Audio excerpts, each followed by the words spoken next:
বাবা এগুলো ভালো করে মুখস্থ কর, এই লাইনটা তোকে বলতেই হবে। ও আমাকে সব জায়গা থেকে ব্লক করে দিয়েছে, আর আজকে ওর বার্থডে।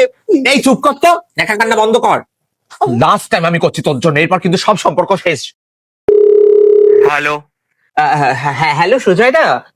হ্যাঁ আর বলো না, ও তো একদম ভালো নেই। ও তো 3 দিন ধরে খাওয়া বন্ধ, আর সেলাইন চলছে মারাত্মক ভাবে। আর ডাক্তার বলেছে ও আর কিছু ঘন্টার মধ্যে মারা যাবে।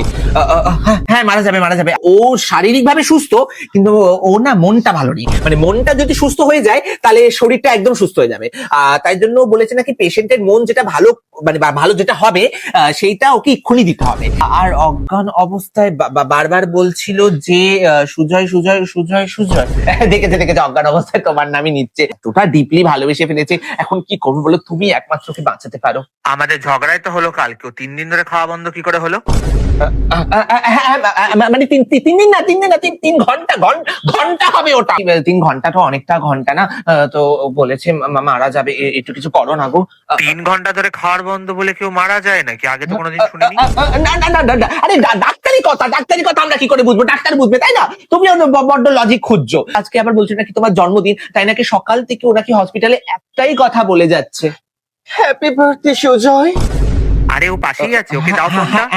আছে এই না। হ্যাঁ হ্যাঁ, না এখন ঠিক আছে, স্যালাইনটা একটু কম দিয়েছে। হুম।